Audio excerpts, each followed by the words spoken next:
Brian Mudd Show is on Newsradio 610 WIOD. Cheri Perry, not focused on staying home necessarily, but focused on working from home. And actually, this is kind of interesting. So, Cheri, we take a look at a lot of the dynamics that have shifted. I like to think that when you have major catalysts, like obviously this has been, it takes existing trends and it kind of moves them forward by a decade. So working from home, that already was a big thing, and now it's a huge thing. And it looks like a lot of people have actually enjoyed it. Tell us a little bit about what you have seen and some of the research out there about the extent to which many people have enjoyed this work from home experience. You bet, Brian. Thank you for asking. So first of all, you're exactly right. Remote workplace, the amount of times people are working from home was already on the rise before COVID-19. Of course, this massive rush to getting out of the workplace and getting home obviously sped that process up. So it's quite interesting to see that several weeks ago when people were first at home, most of the stats where people were bummed out, they were depressed, they weren't around their friends, didn't know what to do. And now that pendulum is swinging back in the opposite direction with people saying, you know what, this isn't all that bad. And with business owners going, wow, we're being really productive. Yeah, it's interesting. You talk about productive. So I do both naturally.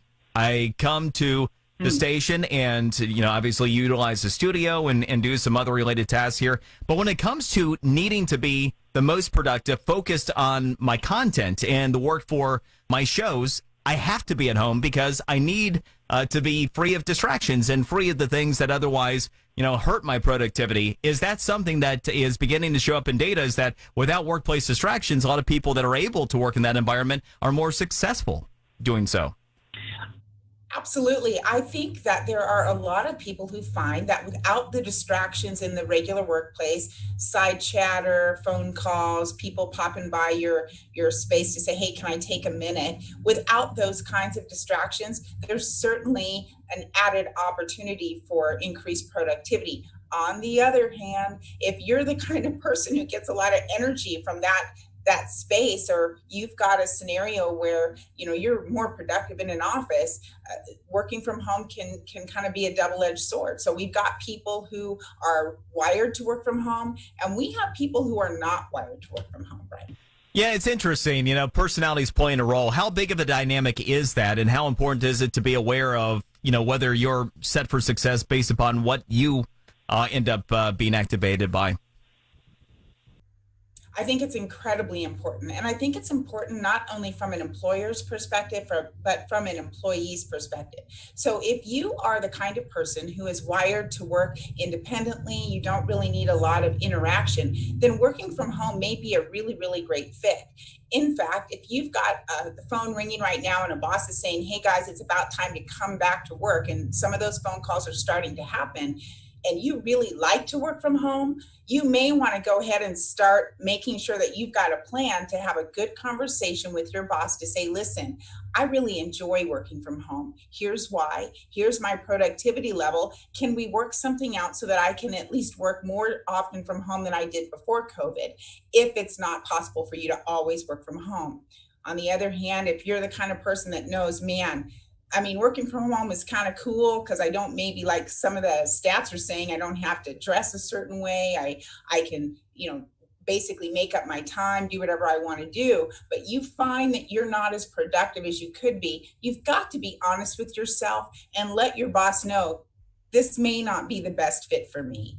That's good advice. Do you think some companies will take a look at the lay of the land? Obviously, it's tough time for all industries, some more than others, but there could be considerable cost savings with not operating office space. Do you think some companies will kind of force the issue now? I do. And I got a good email this morning from one of our clients. She owns a bakery, and she said, Cheri, I am getting so much work done without the staff in the bakery.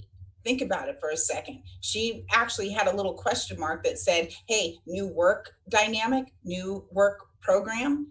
Because what's going to happen as a result of this massive and quick change is business owners and leaders are going to look at the bottom line. They're going to look and see, listen, what changed? how can I harness and leverage this change to make my business better? At the end of the day, we're talking about bottom lines. I mean, bottom lines, that's what make businesses tick.